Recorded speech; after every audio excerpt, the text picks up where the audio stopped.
तुम बंधु सखा तुम ही हो साथी, तुम ही सहारे, कोई न अपना जो खिल सके ना वो फूल हम है, तुम्हारे चरणों की धूल हम हैं, दया की दृष्टि सदा रखना, तुम ही हो बंधु सखा तुम ही हो।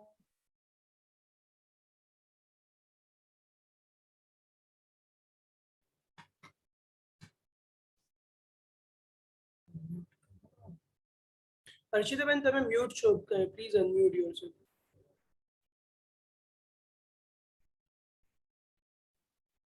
આભાર મોનાલીબેન. શબ્દોની પૂજા વિચારોની તપસ્યા થાય છે. આ ગઝલના શેર એટલે કંકુ વર્ણા થાય છે. અગેન આપણી રોટરીની પ્રથાને જાળવી રાખતા આપણે ફોરવે ટેસ્ટ માટે રોટેરિયન ધ્વનિબેન પટેલને બોલાવીશું. ધ્વનિબેન પ્લીઝ આપ ફોરવે ટેસ્ટ માટે માઇક ચાલુ કરજો. અર્ચિતાબેન ધ્વનિબેન કદાચ નથી જોઈન થયા, એટલે આપણે અમિતાભભાઈ. ઓકે આઈ એમ સોરી અમિતાભભાઈ, પ્લીઝ રોટેરિયન અમિતાભભાઈ આપ માઇક આપ અનમ્યુટ થશો. ક્યાં થઈ ગયા? એક હમણાં અર્ચિતાબેને એક શાયરી જેવી રજૂ કરી ભગવાન માટે, તો હમણાં સવારે જ કંઈક વાંચ્યું કે મેં તો પથ્થરમાંથી માણસ બનાવેલો અને તું ખુદા ક્યાંથી થઈ બેઠો. ફોરવે ટેસ્ટ એક રોટરીનું એક એવું સોપાન છે કે જે આપણા વિચાર, વાણી અને વર્તન માટે કેવી રીતે આગળ વધવું એને માટે એક શિખામણ જેવું છે અને આપણે બધાએ ફોલો કરવા જેવું છે. કોઈ પણ વસ્તુ વિચારીએ કે બોલીએ કે કાર્યમાં કરીએ તો પહેલા is it the truth, is it fair to all concern, will it build friendship and better goodwill, will it be beneficial to all concern. આ ચાર વસ્તુ જો આપણે દરેક ડિસિશનમાં એપ્લાય કરીએ તો આખા સમાજને માટે બહુ ઉપયોગી થઈ પડે. Thank you. થેન્ક યુ અમિતાભભાઈ. આ જ વાતને કવિતાની રીતે રજૂ કરું. સૌ પ્રથમ તો ક્યાં જવું છે એટલું નક્કી કરો, સૌ પ્રથમ તો ક્યાં જવું છે એટલું નક્કી કરો, બસ પછી નક્કી કર્યું છે એટલું નક્કી કરો. આમ તો બેઠા રહીએ તોય ચાલે જિંદગી, ક્યાં સુધી આમ બેસવું છે એટલું નક્કી કરો. આ સાથે હું આપણા ગેસ્ટનું હાર્દિક સ્વાગત કરું છું તથા વત્સલભાઈને સ્વાગત પ્રવચન માટે નિમંત્રણ આપું છું. Thank you અર્ચિતાબેન. અનિલભાઈ, આપનું ખૂબ સ્વાગત છે અમારી મીટિંગમાં, અમારી રોટરી ક્લબમાં. અને જે 4 રોટરી ક્લબ્સ આપણને આજે જોઈન કરી રહી છે એ લોકો તરફથી બી હું આપનું સ્વાગત કરું છું. અને એ 4 રોટરી ક્લબ્સ અને એમના presidents: Rotary club Adarsh president Sonia Vinod, Rotary club Asmita president Rakhi Khandelwal, Rotary club Prahladnagar president Luckysingh Zala અને Rotary club Ahmedabad cosmopolitan president સૌમિત્રજીનું હું સ્વાગત કરું છું. તથા અન્ય મેમ્બર્સનું, પીડીજીસનું બધાનું સ્વાગત કરું છું. અનિલભાઈને મેં લિટરેચર ફેસ્ટિવલમાં ખૂબ સાંભળ્યા છે, પણ હું એમને હમણાં મળવા ગયો નવજીવન પ્રેસ પર, ત્યારે એમનો સરળ સ્વભાવ ને એ બધાથી એટલી મજા આવી કે જાણે મારા વર્ષો જૂના ફ્રેન્ડ હોય એવી રીતે અમે 1.5-2 કલાક બેસીને વાતો કરી. એટલે આજે I am waiting for his speech now અને I will not take long. Thank you so much. Thank you. ખાસ તો કવિશ્રી અનિલભાઈ એ લાગણીના દરિયામાં ડૂબકી મારીને શબ્દોની છીપમાંથી મોતી વીણી વીણીને એમની રચનાઓ કરતા હોય અને આપણને રસપાન કરાવતા હોય એવું લાગે છે. અને એ સાથે એમણે સાહિત્યની ઘણી સેવા કરી છે. આજે ખરેખર એમને અહીંયા હાજર જોઈને બહુ આનંદ થાય છે. પ્લીઝ અનિલભાઈ, આપનું વક્તવ્ય રજૂ કરો. Thank you. સૌથી પહેલા તો રોટરી ક્લબના સૌ મિત્રોને મારા વંદન કે આટલો એક સરસ સંયોગ રચાયો. વત્સલભાઈએ મને વાત કરી કે આ રીતની એક ઇવેન્ટ કરવાનો વિચાર છે ઓનલાઈન. જો કે હવે આપણે ઓફલાઈન બધું શરૂ થઈ ગયું છે અને લોકો પરસ્પર એકબીજાને મળી રહ્યા છે, ત્યારે એ હોલ અને માહોલ અવેલેબલ છે અને આપણે આ રીતે મળીએ છીએ. પણ ઈશ્વરને પ્રાર્થના કરીએ કે બહુ ઝડપથી રોટરી ક્લબની ઇવેન્ટ પણ હોલ સુધી અને માહોલ સુધી પહોંચે. પણ વત્સલભાઈ, અર્ચિતાબેન કે અન્ય સૌ મિત્રો અને રોટરી ક્લબના સૌ સભ્યો એક આટલું સરસ આયોજન કર્યું અને એમાં મને સાંકળ્યો, એ માટે એમનો દિલથી પહેલા આભાર માની લઉં. અને આખા સાંકળવામાં જે સેતુરૂપ બન્યા છે એવા ઉમાશંકર યાદવને આ ક્ષણે યાદ કરી લઉં, કારણ કે એમના કહેવાથી આ સંયોગ રચાયો છે. અનિલભાઈ, સોરી આપને ઇન્ટરપ્ટ કરું છું, આપનું ઇન્ટ્રોડક્શન રહી ગયું, એટલે અરે એના માટે હિતેશભાઈ રામાનુજને રિક્વેસ્ટ કરીશ કે આપનું કમ્પ્લીટ પરિચય આપી દે. Sorry for the interruption. અરે કોઈ વાંધો નહીં, અને ના આપે તો એવું કઈ વાંધો નથી. ના સાહેબ. Hiteshbhai please. Hiteshbhai. Good evening, friends. Good evening, Sorry. Rotarians. Good evening. Thank you, Vatsalbhai, Dipenbhai, Rashmibhai for giving me introduction. કે એક એવા કવિનો ઇન્ટ્રોડક્શન મારે કરવાનો છે. તો આજે કાવ્યનો માહોલ છે, તો હું એક કવિતા દ્વારા હું એમનો ઇન્ટ્રોડક્શન આપું છું. લાગણી સભર, જેમ કીધું અર્ચિતાબેને, એવી એક લાગણી સભર કવિતા છે. એ કવિતાથી હું એમનો ઇન્ટ્રોડક્શન આપું છું. કવિતા છે: આટલા વર્ષો જેણે રાખ્યું ઘર હુંફાળું, આટલા વર્ષો જેણે રાખ્યું ઘર હુંફાળું, મહેંદી મૂકી ચાલ્યું આજે ઘરનું એ અજવાળું, મહેંદી મૂકી ચાલ્યું આજે ઘરનું એ અજવાળું. દીકરી જાતા એમ લાગતું ગયો ગોખથી દીવો, દીકરી જાતા એમ લાગતું ગયો ગોખથી દીવો, નહીં સંધાય હવે ફળ્યું ગમે એટલું સીવો, નહીં સંધાય હવે આ ફળ્યું ગમે એટલું સીવો. જેની પગલી પડતા સગળે થઈ જાતું રજવાડું, મહેંદી મૂકી ચાલ્યું આજે ઘરનું એ અજવાળું. રંગોળીમાં પડશે નહીં રે પહેલા જેવી ભાત, રંગોળીમાં પડશે નહીં રે પહેલા જેવી ભાત, દૂર દૂર ચાલી જશે ઘરની આ મિરાંત. મિરાંતનો અહીંયા અર્થ થાય છે વારસો, દોલત.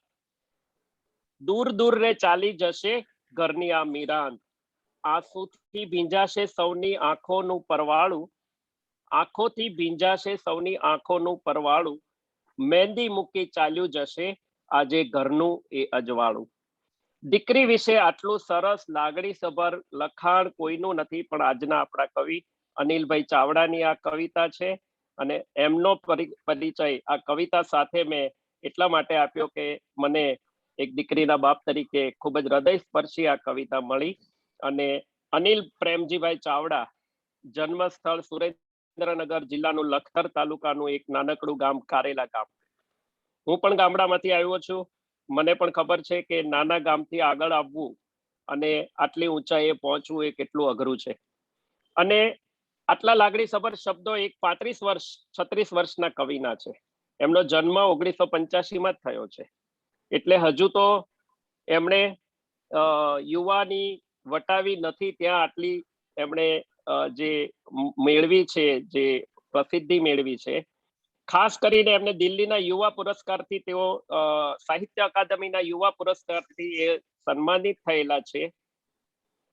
અનિલભાઈના જો આપણે લેખન જોઈએ તો સવાર લઈને તેમનો કાવ્ય સંગ્રહ છે, એક હતી વાર્તા તેમનો કથા સંગ્રહ છે, મોર્નિંગ ફૂલ જર્ની તેમનો નિબંધ સંગ્રહ છે, સુખ દુઃખ મારી દ્રષ્ટિએ, શબ્દ સાથે મારો સંબંધ, પ્રેમ વિશે, આકાશ વાવનારા, આચરે તે આચાર્ય તેમના ચિંતન નિબંધોના પુસ્તકો છે. આવા યુવાન કવિ અને આપણી વચ્ચે આજે અનિલભાઈ છે, આપણે ગૌરવની વાત છે. હું એમનું સ્વાગત કરું છું. અને હું કવિતાને થોડી જાણું છું, એટલે મને ખબર છે કે કવિતા લખવી એ કોઈ શબ્દ ગોઠવી દેવાથી નથી લખી દેવાતી. એને છંદ જોવા પડે, કયો છંદ છે, એને કઈ કઈ માત્રા છે, ક્યારે શું મૂકવું, એના માટેનો શબ્દ શોધવો પડે અને એમાં લાગણી ઉમેરવી પડે. એ ખૂબ જ અઘરું કાર્ય અને એ આપણને એવું લાગે કે કવિતા એટલે શું, પણ કવિતા જ્યારે જાણો અને કવિતા જ્યારે લખાય, બાકી તો જોડકણા લખાતા હોય છે, પણ કવિતા લખવી અને એને આ રીતે લાગણીઓ એમાં રજૂ કરવી એ બહુ જ અઘરું કામ છે. તો અનિલભાઈનો મેં ટૂંકમાં પરિચય આપ્યો. મારા ઘણા કવિ મિત્રોના એ મિત્ર છે, એટલે મને એમનો પરિચય ખૂબ જ સારી રીતે મળ્યો. ખૂબ ખૂબ આભાર અનિલભાઈ તમારો પણ, અને રોટરી ક્લબ મેટ્રોનો કે મને આ ઓપોર્ચ્યુનિટી આપી કે એક યુવાન કવિનો પરિચય આપવા માટે. Thank you very much. Hiteshbhai એક વાત ઉમેરીશ કે ખરેખર એમની જે છેલ્લી નવલકથા રેન્ડિયર્સ છે એ થોડા જ વખતમાં બેસ્ટ સેલર થઈ ગઈ. એટલે કવિ તો ખરેખર ઊંચા ગજાના છે, પણ એ લેખક પણ બહુ જ સારા છે. એટલે એના માટે ખાસ અનિલભાઈ આપને અભિનંદન રેન્ડિયર્સ માટે. થેન્ક યુ અર્ચિતાબેન. તો સરસ, પહેલી વાર હિતેશભાઈ તમે પહેલી વાર એવો પરિચય આપ્યો કે જેમાં આખું નામ બોલાય છે, અનિલભાઈ પ્રેમજીભાઈ ચાવડા. ખરેખર કોઈ સરકારી કચેરીમાં આવ્યો હોય કે બીજી કોઈ જગ્યાએ હોય ને એવું ફીલ થાય. પણ આ તો એક કડવી વાત હતી, પણ મોટા ભાગે એમ કહેતા હોય કે અનિલ ચાવડા છે, એમને આટલા એવોર્ડ મળ્યા, આટલા પુસ્તક છે, બસ વાત પતી. પણ તમે સરસ વિગતે અને સારો પરિચય આપ્યો. જનરલી કાર્યક્રમમાં જઈએ ત્યારે મોટા ભાગે કવિતા બોલવાની હોય પોતાની 10-15 મિનિટ કે અડધો કલાક કે કલાક, અને મોટા ભાગે માત્ર પોતાની કવિતા બોલવાની હોય.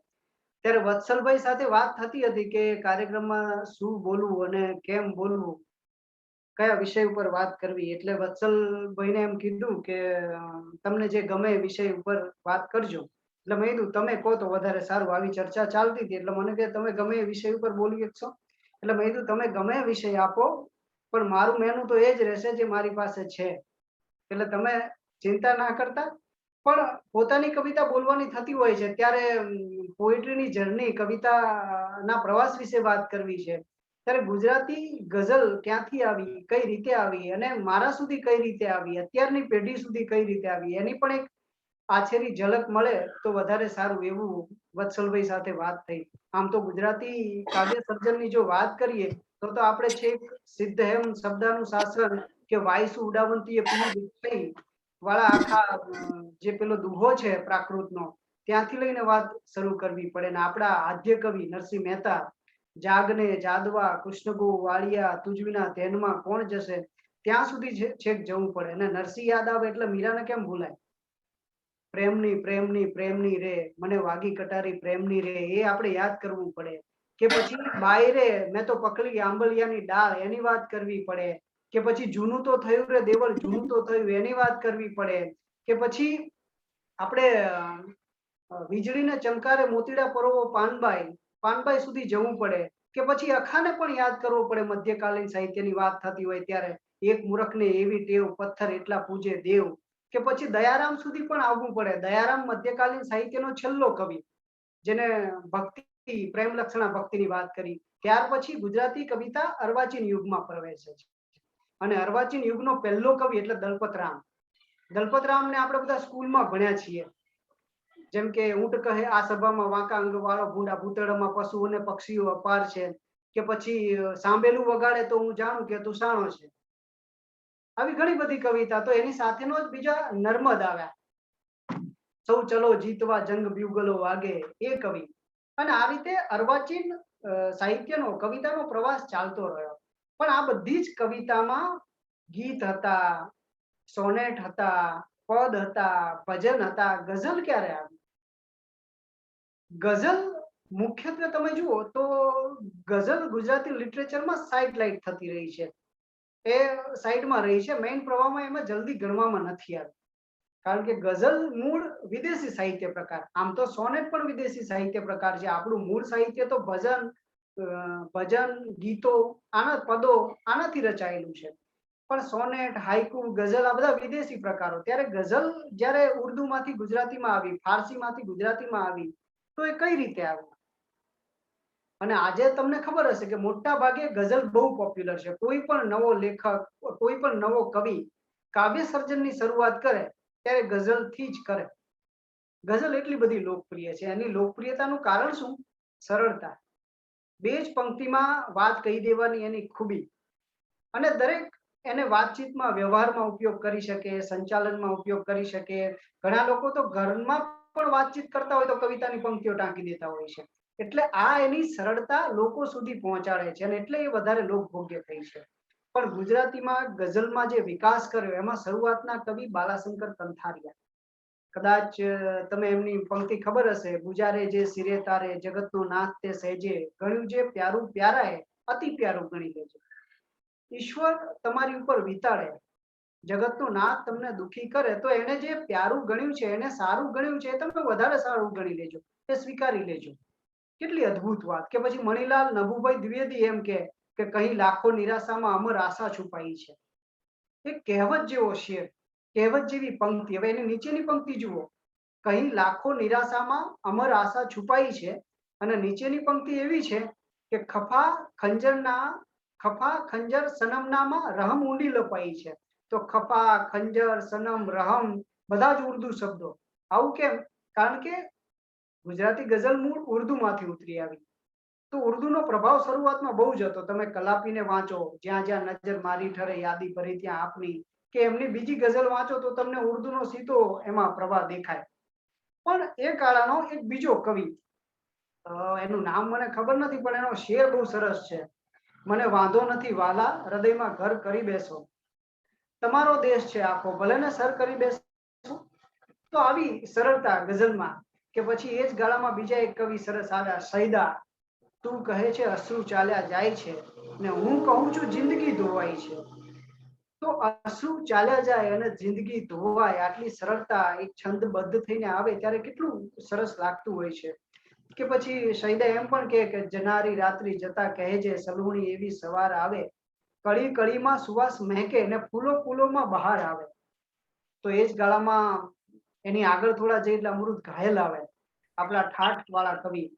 અમૃતથી ઓઠ સૌના હેઠા કરી શકું છું, મૃત્યુના હાથ પળમાં હેઠા કરી શકું છું. આ મારી શાયરી તો સંજીવની છે ઘાયલ, શાયર છું પાળિયાને બેઠા કરી શકું છું. તો પાળિયાને બેઠા કરી નાખનાર કવિ આવે. તો પછી એ જ ગાળામાં કેટલા બધા મરી, શૂન્ય, સૈફ, ઘાયલ. મરી તો ગુજરાતીના ગાલિબ કહેવાય છે. જીવન મરણ છે એક, બહુ ભાગ્યવંત છું. મરીદ સાહેબ શું કહે છે? જીવન મરણ છે એક, બહુ ભાગ્યવંત છું, તારી ઉપર મરું છું હું તેથી જીવંત છું. જ્યાં જીવન અને મરણ બંને એક થઈ જતું હોય ત્યારે શું થાય? તારી ઉપર મરું છું. મરવાને આપણે મૃત્યુ સાથે જોડીએ છીએ, પણ આ મરવું કઈ રીતનું છે? દિલ્લગી કરવી. તારી ઉપર મરું છું, તારી દિલ્લગી કરું છું તેથી હું જીવું છું. એટલે મરું છું એટલે જીવું છું. એટલો વિરોધાભાસ આખો રચ્યો છે. જીવન મરણ છે એક, બહુ ભાગ્યવંત છું, તારી ઉપર મરું છું હું તેથી જીવંત છું, ને હદથી વધી જઈશ તો તરત જ મટી જઈશ, બિંદુની મધ્યમાં છું હું તેથી અનંત છું. તો મરી સાહેબની અદ્ભુત શેરિયત, કે પછી જિંદગીને જીવવાની ફિલસૂફી સમજી લીધી, જે ખુશી આવી જીવનમાં આખરી સમજી લીધી, ને દાદનો આભાર. કિંતુ એક શિકાયત છે મને, આપણે મોટા ભાગે ગઝલમાં વાહ વાહ ક્યા બાત હૈ, બહોત અચ્છે, દોબારા, અદ્ભુત શેર, આ રીતની દાદ આપતા હોઈએ. ત્યારે મરીજ શું કહે છે? દાદનો આભાર, કિંતુ એક શિકાયત છે મને, મારા દિલની વાતની તે શાયરી સમજી લીધી. એટલે આ હૃદયની વાતને લોકો શાયરી સમજી લેતા હોય, પણ કવિ એમાં પોતાની વ્યથા, પીડા, વિડંબના વ્યક્ત કરતો હોય છે. તો એ જ ગાળાનો એક બીજો શાયર શૂન્ય પાલનપુરી, એ શું કે? પરિચય છે મંદિરમાં દેવોને મારો, અને મસ્જિદોમાં ખુદા ઓળખે છે, નથી મારું વ્યક્તિત્વ છાનું કોઈથી, તમારા પ્રતાપે બધા ઓળખે છે. ને તબીબોને કહી દો કે માથું ન મારે, દર્દ સાથે સીધો પરિચય છે મારો. હકીકતમાં હું એવો રોગી છું જેને બહુ સારી પેઠે દવા ઓળખે છે. તો આ શૂન્ય પાલનપુર આમ તો આખું ગઝલનો ગઢ ગણાય. ત્યાંથી બીજા એક સૈફ પાલનપુરી મળે આપણને. ખુશ્બુમાં ખીલેલા ફૂલ હતા, ઉર્મિમાં ડૂબેલા જામ હતા, શું આંસુનો ભૂતકાળ હતો, શું આંસુના પણ નામ હતા, ને જીવનની સમી સાંજે મારે જખમોની યાદી જોવી હતી, બહુ ઓછા પાના જોઈ શક્યો, બહુ અંગત નામ હતા. તો અંગત નામ હોવા, હૃદયની વાત કરવી, અને જ્યારે પાલનપુર ની વાત આવે છે ત્યારે ઓજર પાલનપુરી પણ આપણને બહુ સારી રીતે યાદ આવે ને એમનો એક શેર એટલો બધો પોપ્યુલર છે કે કહેવત જેવો બની ગયો. આ એક શેરથી જ ગુજરાતી સાહિત્યમાં ઓજસ પાલનપુરી અમર થઈ ગયા. એમનો શેર આવો છે કે મારી હસ્તી મારી પાછળ એ રીતે વિસરાઈ ગઈ, આંગળી જળમાંથી નીકળી અને જગા પુરાઈ ગઈ. તો તમે જુઓ માણસનું અસ્તિત્વ કેવું છે, એક આંગળી પાણીમાં બોળે અને કાઢે જેટલી વારમાં પાણી પાછી જગ્યા પૂરી દે, આપણું અસ્તિત્વ પણ એટલું જ છે. તો આ પરંપરાની ગઝલો અને પરંપરાના એ પછીના બહુ મોટા બે શાયર આપણી પાસે હમણાં સુધી હતા, જલન માત્રી અને ખલીલ ધનતેજવી. જલન સાહેબ તો ઈશ્વર સાથેનો ઝઘડો અને પ્રેમ એટલો ખંતથી જબરજસ્ત રીતે રજૂ કરે એ કહે કે આવીને બર મુરાદ તો શ્રદ્ધા ઉઠી ગઈ, ને પાયા ડગી ગયા તો ઇમારત પડી ગઈ, ને માનવ રડ્યો તો માપસર આંસુ સરી પડ્યા, ને પથ્થર રડ્યો તો સિંધુ ને ગંગા વહી ગઈ. આપણે રડીએ તો આંસુ આવે, પણ પર્વત રડે તો નદીઓ વહેતી થઈ જાય. તો જલન સાહેબના તો કેટલા જાણીતા શેર, તકદીર ખુદ ખુદાએ લખી પણ ગમી નથી, સારું થયું કે કોઈ મનુજે લખી નથી, ને કેવા સુગનમાં પર્વતે આપી હશે વિદાય, નિજ ઘરથી નીકળી નદી પાછી વળી નથી, ને શ્રદ્ધાનો વિષય પુરાવાની શું જરૂર, શ્રદ્ધાનો હો વિષય તો પુરાવાની શી જરૂર, કુરાનમાં તો ક્યાંય ખુદાની સહી નથી, તો કુરાનમાં તો ક્યાંય પયંબરની સહી નથી. ને તો જલન સાહેબની સાથે જે બીજા અદ્ભુત શાયર ખલીલ ધનતેજવી, જે હમણાં જ આપણે એમને ગુમાવ્યા. ખલીલ સાહેબ એમ કે આવ મારી જાત ઉઢાડું તને, ને સાહેબા સી રીતે સંતાડું તને, ને ઘર સુધી તું આવવાની જીદ ન કર, ઘર સુધી તું આવવાની જીદ ન કર, ઘર નથી નહીતર હું ના પાડું તને. તો આજ ખલીલ સાહેબ એમ કે વાત મારી જેને સમજાતી નથી એ ગમે તે હોય ગુજરાતી નથી. તો કવિતાની વાત એ હૃદયની વાત છે, અને જે કવિતાની આપણી વાત ન સમજતા હોય તો આપણી ભાષાનો નથી એવું ખુમારીપૂર્વક કવિએ કહેવું જોઈએ. પણ આ પરંપરાની શાયરીને નવો વળાંક ક્યાંથી આવે, એને નવી જગ્યા, નવો પ્રવાહ ક્યાંથી મળ્યો, તો કે આદિલ મંસૂરી, ચીનુ મોદી, મનોજ ખંડેરિયા, રાજેન્દ્ર શુક્લ, મનહર મોદી, શ્યામ સાધુ, આ ગાળાના બધા જ શાયરો જે પરંપરા, ઇશ્ક, પ્રેમ અને મૂળ ગઝલની વાત કરીએ તો ગઝલને બે રીતે ડિફાઇન કરવામાં આવે, ઇશ્કે હકીકી અને ઇશ્કે મિજાજી. ઇશ્કે મિજાજી એટલે પ્રિયતમા સાથેની વાતચીત. આપણે પ્રેમિકા સાથે સંવાદ કરીએ, વાત કરીએ, પ્રેમની ભાષા કવિતા થકી રજૂ કરીએ તો ઇશ્કે મિજાજી. અને બીજો ઇશ્કે હકીકી કે જેમાં ઈશ્વર સાથેનો સીધા સંવાદની વાત કરવામાં આવે છે. તો ગઝલ મુખ્યત્વે ઇશ્કે હકીકી અને ઇશ્કે મિજાજી બે પ્રવાહમાં ચાલે છે. ત્યારે ઘણા શાયર આયા, આદિલ મંસૂરી કે પછી ગુજરાતી સાહિત્યમાં જે નવું પરિવર્તન આવ્યું એમાં ઇશ્કે હકીકી અને ઇશ્કે મિજાજી એ બંને રસ્તામાંથી ઓળંગીને, એ દિવાલોને ઓળંગીને ગઝલ બહાર આવી કે એમાં માત્ર પ્રિયતમા કે ઈશ્વર સાથેની જ વાત ન હોય, એમાં સમાજની વાત હોય, સંસારની વાત હોય, ઈશ્વરનો પ્રેમ અને નફરત તો હોય જ, પણ સમાજમાં જે બદી થઈ રહી છે, રાજકારણ ઉપર કટાક્ષ હોય, એટલે નાટક શાસ્ત્રમાં જે નવ રસ કહેવાતા હતા એ ગઝલમાં જુદી જુદી રીતે નિરૂપાવા માંડ્યા. આદિલ મંસૂરીની વાત આવી છે તો એનો એક સરસ શેર થોડા યાદ આવે એ તમને કહી દઉં. દિલ ન લાગે કિનારે તો હું શું કરું, ને દૂર ઝંઝા પુકારે તો હું શું કરું, ને તારી જુલ્ફોમાં ટાંકી દઉં હું તારલા, પણ તું આવે સવારે તો હું શું કરું. તો હવે એકદમ સરળ અને સહજ અભિવ્યક્તિ નવીન રીતે આવી ગુજરાતી ગઝલમાં. અને આદિલ મંસૂરીને તો નદીની રેતમાં રમતું નગર મળે ન મળે એ કવિતાથી આખું ગુજરાત ઓળખે છે. આદિલ સાહેબની સાથેના બીજા અદ્ભુત કવિ રાજેન્દ્ર શુક્લ, આ અહીં પહોંચ્યા પછીથી એટલું સમજાય છે કે કોઈ કંઈ કરતું નથી, આ બધું તો થાય છે. એક સહજતા, એક ગહનતા, એક નવી કવિતા લઈ આવ્યા. કે પછી મનોજ ખંડેરિયાને તમે જુઓ, ક્ષણોને તોડવા બેસું તો વર્ષોના વરસ લાગે, ક્ષણોને તોડવા બેસું તો વર્ષોના વરસ લાગે, ને બુકાની છોડવા બેસું તો વર્ષોના વરસ લાગે. જોકે કોરોનાએ તો આપણને કાયમી બુકાવની બંધાવી દીધી છે.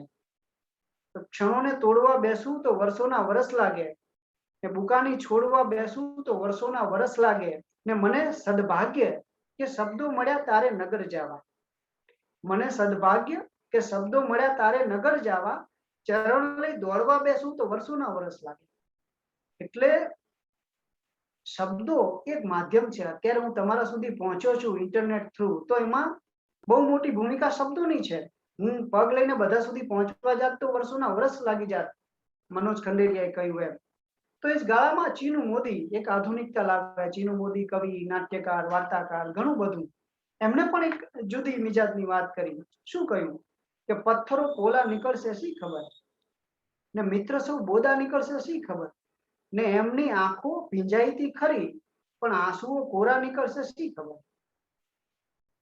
તો એ જ ગાળામાં ચીનુ મોદી યાદ આવે એટલે ઓટોમેટિક મનહર મોદી યાદ આવે. મોદી સાહેબે ભારત અત્યારે ચલાવે છે, પણ આપણી પાસે આ બે મોદી કવિઓ એવા છે કે ગુજરાતી ગઝલના વણાક આપવામાં પણ એમની બહુ મોટી ભૂમિકા છે. મનહર મોદી શું કહે છે કે દિલ તમોને આપતા આપી દીધું, દિલ તમોને આપતા આપી દીધું, પામતા પાછું અમે માપી લીધું, ને માત્ર એક જ ક્ષણ તમે રાખ્યું છતાં ચો તરફથી કેટલું કાપી લીધું. તો આ સહજતા તમે જુઓ કે આ આખી પેઢી મનહર મોદીની આવી, પછી આખી એક નવી પેઢી શરૂ થાય. રાજેશ વ્યાસ નિસ્કી, હર્ષ બ્રહ્મભટ્ટ, સંજુ વાલા, ભરત વિંજુડા. તો આ આખી પેઢીનો પ્રવાહ કવિતામાં ચાલતો રહ્યો. તો રાજેશ વ્યાસ મિસ્કિનનું એક સરસ મુક્તકાક્ષણે કહેવા જેવું છે કે ઓરડામાં એકાદ ચિત્ર હોય પૂરતું છે, ને જીવનમાં એક સરસ મિત્ર હોય પૂરતું છે, ને મિલાવ હાથ ભલે સાવ મેલો ગેલો છે, હૃદયથી આદમી પવિત્ર હોય પૂરતું છે. તો આટલી સહજતા, આટલા નાવીન્ય, આપણને એવું લાગે કે આમાં તમે જોવા જાવ તો બધું જ એકદમ છંદોબદ્ધ છે, છંદમાં લખેલું છે, પણ એવું લાગે ને કે છંદમાં ગોઠવેલું છે. અને છતાં આજની વાત આપણી પોતાની, આપણી આજુબાજુની વાત લાગતી હોય એવી લાગે. ઉદયન ઠક્કર શું કહે છે, ભીંજાવામાં નડતર જેવું લાગે છે, ને શરીર શુદ્ધ બખ્તર જેવું લાગે છે, ને મને કાનમાં કહ્યું પુરાણી છત્રીએ, મને કાનમાં કહ્યું પુરાણી છત્રીએ, ઉઘડી જઈએ અવસર જેવું લાગે છે.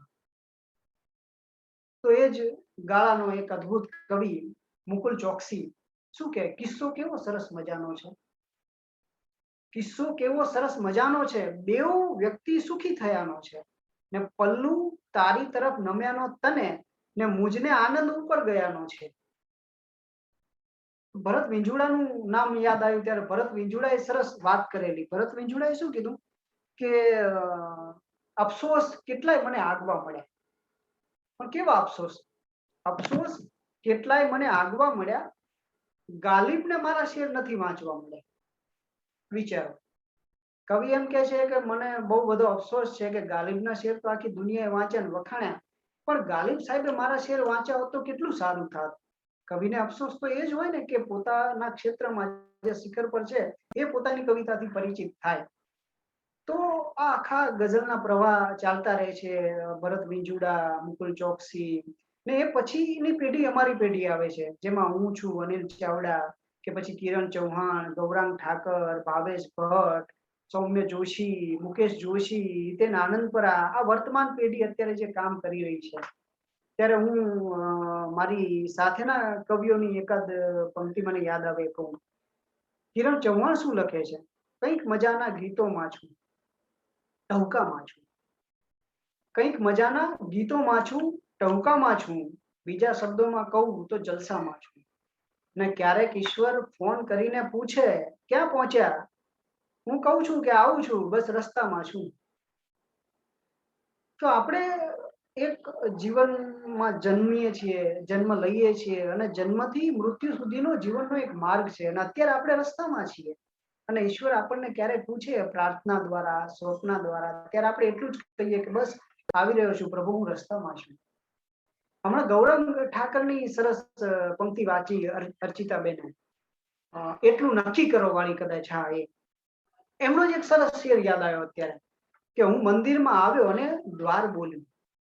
તમે જોજો, હું મંદિરમાં આવ્યો અને દ્વાર બોલ્યું, પગરખા નહીં બસ અભરખા ઉતારો. આપણે શું કરવાનું છે, આપણે મોટા ભાગે મંદિરમાં જઈ તો ચંપલ ઉતારીએ છીએ, હકીકતમાં ત્યાં પગરખા નથી ઉતારવાના હોતા, અભરખા, ઈચ્છા, આપણી નકામી ઝંખનાઓ ત્યાં ઉતારી દેવાની હોય છે, અને પછી ઈશ્વર પાસે જવાનું હોય છે. તો ગૌરાંગ ઠાકર આટલી વાત કરે, અને આમ તો કહેવા જાઉં તો એટલા બધા શેર મને યાદ આવતા જશે કે હું પછી મારે મારી કવિતા બોલવી હોય તો એની માટેનો સમય પણ રહી જશે. પણ કવિતાનો આ પ્રવાસ એટલો બધો લાંબો અને એટલા બધા ભોળા કવિઓ આપણી પાસે છે કે ગણે ગણાય નહીં અને વીણે વીણાય નહીં એવું છે. ત્યારે આપણે હમણાં શું કહેવાય, મને ભાવિન ગુપાણીનો એક સરસ શેર ક્યારનો યાદ આવે છે, વચ્ચે વચ્ચે કહેવાનો રહી જાય છે. બહુ સરસ, અત્યારનો વર્તમાન કવિ, મને ગમતો કવિ, એટલું સારું લખે કે સિગરેટને રસ્તા ઉપર આ રીતથી ના ફેંક ભાઈ. શું કે સિગરેટને રસ્તા ઉપર આ રીતથી ના ફેંક ભાઈ, આ દેશમાં ચંપલ ઘણા તળિયેથી કાણા હોય છે. કેટલી અદ્ભુત વાત કે સિગરેટ તમે ફેંકી દો, ગરીબ માણસ બિચારો પગનું તળિયું, ચંપલનું તળિયું તૂટી ગયું છે, એ ચાલતો નીકળે છે તો પેલી બળેલી સિગરેટથી એ દાઝી જશે. તો કવિ જે રેગ્યુલર જુએ છે જગત, એનાથી કંઈક જુદું જોઈ શકતો હોય છે એવું કહેવાય છે. અને એ જુદું જોઈ શકવું એ પ્રતિભા હોય છે, અને એ જુદું જોઈ શકવા વાળી વાતને જુદી રીતે રજૂ કરવી એ મોટી પ્રતિભા હોય છે. તો એક સારો કવિ, ઘણા બધા એમ કહે છે કે આવા વિચારો મને પણ આવતા હતા પણ હું એને રજૂ ના કરી શક્યો. અને મોટા ભાગે મેં એવું જોયું છે કે સ્કૂલ અને કોલેજમાં 80 થી 90% લોકો કવિ હોય છે. અને એના ચોપડાના છેલ્લા પાનામાં, એ વખતે ફોન નતા એટલે લોકો મોટા ભાગે છેલ્લા પાને કવિતા લખવાનું કામ કરતા. એ ગમતી વ્યક્તિને આપવાની ચિઠ્ઠી હોય, વચ્ચે પિક્ચરનું ગીત ટપકાવી દીધું હોય, કાં તો કોઈ જૂના કવિની શાયરી ટપકાવી દીધી હોય, અને પછી પોતાની ગમતી વ્યક્તિ જોડે કહે કે અમે તારી માટે લખ્યું છે. હોય જૂના કવિનું, પણ એમ કે મેં તારી માટે લખ્યું છે. પછી જે તે વ્યક્તિને સારું પણ લાગે અને ગમાડી પણ લે, પણ એને વર્ષો પછી ખબર પડે એટલે આ તો બીજા કવિનું હતું. એટલે લોકોમાં કવિતા જીવતી જ હોય છે, માત્ર અભિવ્યક્ત નથી કરી શકતા, એને છંદમાં બાંધી નથી શકતા. એનો ઢાંચો જે શાસ્ત્રીય કહેવાય. મારો એક મિત્ર કાયમ કાર્યક્રમમાં જઈએ એટલે કંઈક સંગીતનો એનો કાર્યક્રમ હોય ને એટલે એક વાત કરતો હોય કે મને તબલા અદ્ભુત આવડે છે, ખાલી એને તાલમાં આવડતા નથી, બાકી તો હું ધડબડાટી બોલાવી દઉં. એટલે કવિતાનું એવું છે કે દરેકને વિચાર તો આવતા હોય છે, કલ્પના તો આવતી હોય છે, સંવેદના પણ અનુભવાતી હોય છે, પણ એ સંવેદના જે શાસ્ત્રીય ઢાંચામાં આવવી જોઈએ એ નથી આવતી હોતી. એટલે કદાચ એ કવિતા મિસ થાય છે. પણ જ્યારે જ્યારે કોઈ સારા કવિની કવિતા બોલાય, જેમ કે અત્યારે હું બોલી રહ્યો છું, તો મને એવી આશા છે કે આ તમને ગમતું હશે, તમારા હૃદયમાં ક્યાંક ને ક્યાંક અસર કરતું હશે. તો કવિતા શું કામ કરે છે? હૃદયની ભાષા છે, હૃદયને અસર કરે. તો એટલા માટે દરેક માણસમાં કવિતા જીવતી હોય છે, અને કવિતા કાળજયી હોય છે, એ સમયને નાથી દે છે. ત્યારે હું મારી કવિતાની શરૂઆત કરું ત્યારે અમારી જ પેઢીના સિનિયર કવિ સૌમ્ય જોશીની પંક્તિ યાદ આવે, એનાથી શરૂઆત કરું. શું કહે છે સૌમ્ય જોશી કે કલમ પકડી કરું છું અનોખા પ્રાસની ઈચ્છા. કલમ પકડી કરું છું અનોખા પ્રાસની ઈચ્છા, જગતની સર્વ ઉર્મિના સખત અહેસાસની ઈચ્છા. ને પ્રતિભા સહેજ ઓછી છે છતાં હું એ જ રાખું છું, હતી જે વ્યાસની ઈચ્છા ને કાલિદાસની ઈચ્છા. તો આ બધા જ કવિઓ કે આટલા દિગ્ગજ કવિઓ જેમના પ્રભાવમાંથી હું થોડું ઘણું શીખ્યો છું, એમના આશીર્વાદ પામ્યો છું. તમને અવાજ ટ્રેનનો આવતો હશે કારણ કે હું ટ્રેનથી બહુ નજીક છું. એ લોકો ટ્રેનનો પ્રવાસ કરી રહ્યા છે ત્યારે આપણે વિચારોનો પ્રવાસ કરી રહ્યા છીએ, અને મારે તમને અત્યારે આ કવિતાને ટ્રેનમાં બેસાડીને સફર કરાવવાની છે. ત્યારે હું આમ તો ટ્રેન અને ગઝલમાં બહુ સામ્યતા છે. તમે જુઓ, ગઝલનો એક ડબ્બો હોય, એ જ ટ્રેનના ડબ્બા હોય, એ રીતે ગઝલમાં એક શેર હોય. એ શેર જેમ ડબ્બામાં અમુક પ્રવાસીઓ બેઠા હોય, એમ દરેક શેરનું એક મર્મ હોય, એક તર્ક હોય, એક અર્થ હોય. તો હવે તમે મારી ગઝલની ટ્રેનમાં હું તમને બેસવાનું વિઝન આપું છું. આટલી ગઝલની છેક આપણે સૈદા શૂન્ય એનાથી વાત કરીને હવે મારા સુધી આવીએ, ત્યારે હું મારી ગઝલો થોડી સંભળાવું. આમ તો જનરલી આપણે કાર્યક્રમમાં જતા હોઈએ છીએ વત્સલભાઈ, ત્યારે અમારે શું કહેવાય કે કવિઓ મોટા ભાગે દાદ અને સાદથી ટેવાયેલા હોય કે વચ્ચે કો કેમ કે ક્યા બાત હે, બહોત અચ્છે, એટલે પેલો પાનો ચડી જાય સાદી ભાષામાં કહું તો. પણ અત્યારે આપણે વર્ચ્યુઅલી જોડાયેલા છીએ ત્યારે એ સંભવ નથી, એમાં ઘણી મુશ્કેલી પડે. એટલે તમારી દાદ તમારા હાથથી કે આ રીતે સંકેતથી આવશે તો મને ખૂબ આનંદ થશે. ઈર્ષાદ ઈર્ષાદ. થેન્ક યુ અર્ચિતાબેન. તો મારી વાત, મારી કવિતા તમારા હૃદય સુધી પહોંચશે એવી આશા રાખું છું અને મુક્તકથી શરૂઆત કરું કે હા, ચહેરાની ઉદાસી ગુમ કરતા આવડે છે. હા, ચહેરાની ઉદાસી ગુમ કરતા આવડે છે ને મારા આંસુનું મને પરફ્યુમ કરતા આવડે છે. હા, ચહેરાની ઉદાસી ગુમ કરતા આવડે છે, મારા આંસુનું મને પરફ્યુમ કરતા આવડે છે ને નાની તો નાની પરંતુ સુખની તસવીર આપો.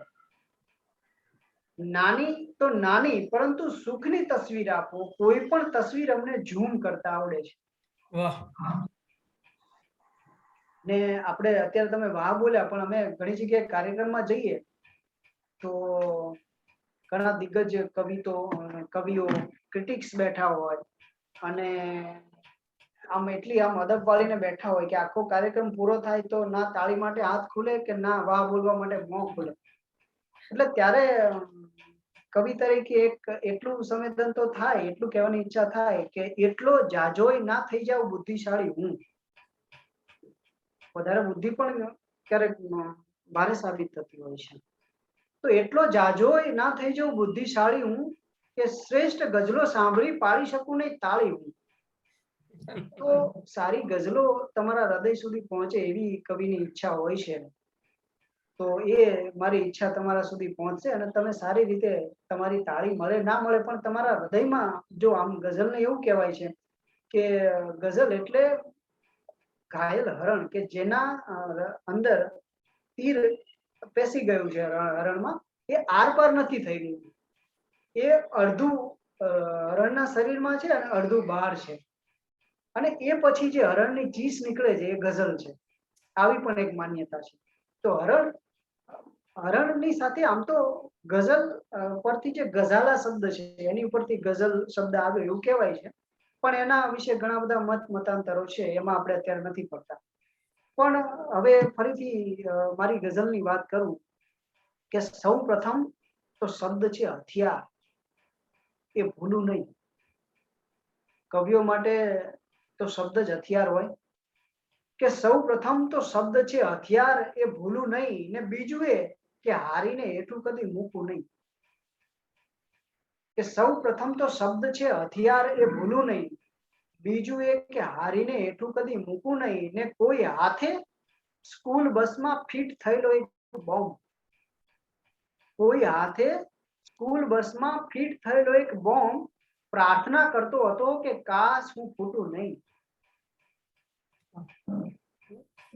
ને સંપ માટીએ કર્યો તો ઈંટ થઈ. ધૂળ માટી પણ સંપ કરે તો ઈંટ બની જાય. કે સંપ માટીએ કર્યો તો ઈંટ થઈ ને ઈંટનું ટોળું મળ્યું તો ભીત થઈ. સંપ માટીએ કર્યો તો ઈંટ થઈ, ઈંટનું ટોળું મળ્યું તો ભીત થઈ. ને કાન તો કાપી લીધા હતા ભીતના, કાન તો કાપી લીધા હતા ભીતના, તો પછી આ વાત ક્યાંથી લીક થઈ. क्या बात है. ને હું કળી માફક જરા ઉઘડી ગયો. હું કળી માફક જરા ઉઘડી ગયો એટલામાં પણ તને તકલીફ થઈ. ને કેટલું સારું છે ઉડતા પંખીને, કેટલું સારું છે ઉડતા પંખીને, કોઈ ચિંતા નહીં કઈ તારીખ થઈ. क्या बात है. આપણને બધી ચિંતા હોય કે સવારે 10 વાગે ઓફિસે પહોંચવાનું છે, 6 વાગે પાછા આવવાનું છે, ઘરે જતી વખતે આટલી વસ્તુઓ લઈ જવાની છે. પણ પંખી એ આ બધી પરોજણોથી મુક્ત છે. આપણે આમ તો સોશિયલ પ્રાણી થઈ ગયેલા છીએ. તો આ હદે વાટ સબરીએ જોવાય નહીં જે હદે જોવામાં આવી. આ હદે વાટ સબરીએ જોવાય નહીં, રામ પણ ના મળે એને ને બોરાય નહીં. આ હદે વાટ સબરીએ જોવાય નહીં, રામ પણ ના મળે એને ને બોરાય નહીં. ને નમવું નો અર્થ પણ થાય ઊંચા થવું. નમવું નો અર્થ પણ થાય ઊંચા થવું. આમ જ્યાં ત્યાં બધે હાથ જોડાય નહીં.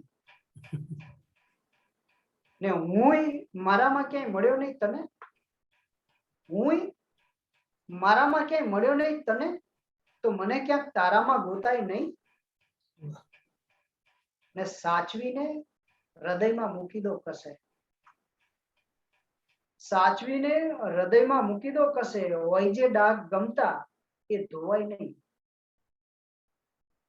ને થાય જો ભૂલ મિત્રોની તો માફ કર. થાય જો ભૂલ મિત્રોની તો માફ કર. જીભ કચડાય તો દાંત તોડાય નહીં. क्या बात है. કે આ હદે વાટ સબરીએ જોવાય નહીં. ને રામ પણ ના મળે એને, ને બોરાય નહીં. ને ઊંઘ પાપણો વચ્ચે ચગદી અને સપનામાં બાકોરું પાડ્યું. ઊંઘ પાપણો વચ્ચે ચગદી ને સપનામાં બાકોરું પાડ્યું. ને ચીસ બની ગઈ પડઘો તો મેં પડઘામાં બાકોરું પાડ્યું. ને હૃદય ક્યાંક બીજે સંધાયું ને શ્વાસ શ્વસાયા બીજા સાથે. હૃદય ક્યાંક બીજે સંધાયું, શ્વાસ શ્વસાયા બીજા સાથે. અડધું જીવન સાજું રાખ્યું, અડધામાં બાકોરું પાડ્યું. ને કર્યા હતા એ બધા ગુનાઓ ચોક વચાળે લીધા કબૂલી. કર્યા હતા એ બધા ગુનાઓ ચોક વચાળે લીધા કબૂલી. તે અફવાની ભીંત ચણી, મેં અફવામાં બાકોરું પાડ્યું. ને સામે ઉભા ખંભા જેવા હોય છે ઘણા માણસો, કે સામે ઉભા ખંભા જેવા ઈશ્વર છે પણ શંકા જેવા. કે સામે ઉભા ખંભા જેવા ઈશ્વર છે પણ શંકા જેવા. ને પરસેવા જેવા છે દુઃખો, પરસેવા જેવા છે દુઃખો. ને સુખ ખકડેલા પંખા જેવા. પવન જ ના આવે. કે પરસેવા જેવા છે દુઃખો, સુખ ખકડેલા પંખા જેવા. ને હું દફતરની પેન્સિલ જેવો, હું દફતરની પેન્સિલ જેવો. અને મિત્રો સઘળા સંચા જેવા. કે સામે ઉભા ખંભા જેવા ઈશ્વર છે પણ શંકા જેવા. ઈશ્વરની વાત આવી ત્યારે બીજો એક શેર સરસ યાદ આવે કે શું હતું આખું, હમણાં વખાણ કર્યા એટલે એ ઉપરનો એક શેર આવી ગયો, વચ્ચે યાદ આવી ગયો. એ તમને કહું. પહોંચાડ અમને એવા કોઈ ઢાળની લગોલગ, પહોંચાડ અમને એવા કોઈ ઢાળની લગોલગ. કે ગબડાય જ્યાંથી ગમતી ઘટમાળની લગોલગ. આપણે ઈશ્વર પાસે શું માંગીએ? એવી ઘટમાળ, એવી આનંદિત જીવનની પળો તરફ અમને લઈ જાતું. કે પહોંચાડ અમને એવા કોઈ ઢાળની લગોલગ. ગબડાય જ્યાંથી ગમતી ઘટમાળની લગોલગ. ને જે રીતથી કર્યા છે એને વખાણ મારા, એ ગાળ તો નથી પણ છે ગાળની લગોલગ. એટલે ઘણીવાર આખો અર્થનો અનર્થ થઈ જતો હોય છે. પણ એક નાના કાંકરે આખી નદી ડોળાય નહીં. એક નાના કાંકરે આખી નદી ડોળાય નહીં. પણ શું એનાથી જરા આમ તો વમણ પણ થાય નહીં? ને આવું કહેતા કહેતા આખી જિંદગી જીવી ગયો. આવું કહેતા કહેતા આખી જિંદગી જીવી ગયો. કે આ રીતે તો એક દાડો પણ જીવાય નહીં. ને શ્વાસ મારે લઈ જવાતા છેક મહેકાવા સુધી. શ્વાસ મારે લઈ જવાતા છેક મહેકાવા સુધી. બહુ મથ્યો લઈ જઈ શક્યો માત્ર પસ્તાવા સુધી. વાહ. ને ચાળણીમાં પાણી ભરવું છે તમારે તો ભરો. ચાળણીમાં પાણી ભરવું છે તમારે તો ભરો. પણ જરા ધીરજ ધરો જળના બરફ થવા સુધી. क्या बात है. ને આવજો બોલીને ગજવે કેમ નાખ્યો આ વખત? આવજો બોલીને ગજવે કેમ નાખ્યો આ વખત? હાથ જે ઊંચો રહે છે ટ્રેન દેખાવા સુધી. बहुत अच्छे. તો આથમી ચૂક્યો છું હું એવું નથી. આથમી ચૂક્યો છું હું એવું નથી ને ઉગ્યો છું એવું પણ નથી. આથમી ચૂક્યો છું હું એવું નથી ને ઉગ્યો છું એવું પણ નથી ને ટુકડે ટુકડે જીવું છું પણ તૂટી ચૂક્યો છું એવું પણ નથી. ને વાત એ પણ સાવ સાચી કે હું તારા પ્રેમમાં ડૂબી ગયો. વાત એ પણ સાવ સાચી કે હું તારા પ્રેમમાં ડૂબી ગયો, પણ ફક્ત તારા પ્રેમને લીધે જ હું ડૂબ્યો છું એવું પણ નથી. બીજા ઘણા બધા કારણો હોય છે, પણ પ્રભાતના ઝાકળની સામે ઠાલવતું તું આંસુ રોષ. સવાર સવારમાં આંસુ ઝાકળ ઉપર ગુસ્સો કરતું હતું કે પ્રભાતના ઝાકળની સામે ઠાલવતું તું આંસુ રોષ કે તું મીઠું તો હું કેમ ખાવું? તો જવાબમાં શું બોલે ઓસ? ઝાકળ બિચારું શું જવાબ આપે કે પ્રકૃતિના રહસ્ય શું છે?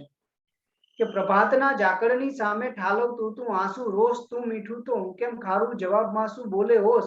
ને વર્ષો બાદ મળ્યા તો એને પૂછી લીધું, કંઈક નિશાની હશે ને મારી તારી પાસે? કે વર્ષો બાદ મળ્યા તો એને પૂછી લીધું, કંઈક નિશાની હશે ને મારી તારી પાસે? મેં કીધું કે હા, અફસોસ.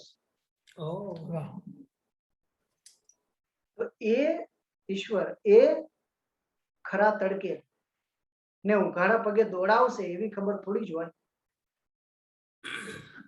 એ ખરા તડકે ને ઉઘાડા પગે દોડાવશે એવી ખબર થોડી જ હોય. ને વ્યથાઓ ડાકુઓની જેમ પાછળ આવશે એવી ખબર થોડી જ હોય. ને હા ખબર છે, મેં જ તો કીધું હતું એને કે સ્મરણ કોદાળી જેવા હોય છે. હા ખબર છે, મેં જ તો કીધું હતું એને સ્મરણ કોદાળી જેવા હોય છે. એ મને મારી જ પાસે દર વખત ખોદાવશે એવી ખબર થોડી જ હોય. તો જેની માટે મેં મારું આંસુ સંતાડી રાખ્યું છે, જેની માટે મેં મારું આંસુ સંતાડી રાખ્યું છે, એણે એના ખિસ્સામાં ચાકુ સંતાડી રાખ્યું છે. એક મિનિટ પાણી પી લો થોડું.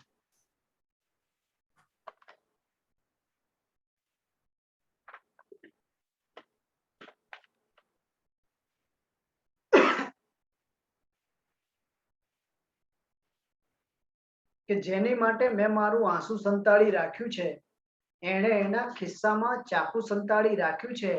ને હાહાકાર મચી જશે હું એકે અક્ષર બોલીશ તો. હાહાકાર મચી જશે હું એકે અક્ષર બોલીશ તો મેં પણ મારી અંદર એક છાપું સંતાડી રાખ્યું છે. ક્યા વાત હે? મેં જગની સઘળી પળોજણોથી થાકું ત્યારે ખોલું છું. જગની સઘળી પળોજણોથી થાકું ત્યારે ખોલું છું. બે ત્રણ ગમતી પળનું જે ભાથું સંતાડી રાખ્યું છે. ને ગણી લીધા છે બધા જ પત્તા, બધું જ હું તો જાણું છું. ગણી લીધા છે બધા જ પત્તા, બધું જ હું તો જાણું છું. પણ તારા મોઢે બોલ કયું પાનું સંતાડી રાખ્યું છે. વાહ, ક્યા વાત હે.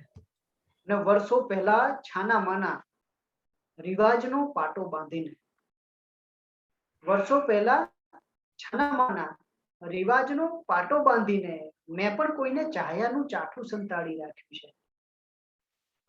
કે જેની માટે મેં મારું આંસુ સંતાડી રાખ્યું છે, એણે એના ખિસ્સામાં ચાકુ સંતાડી રાખ્યું છે. ને હું પવન ઝૂકવે એ તરફ ઝૂકવાનું ઘણી જલ્દી સમજી ગયો.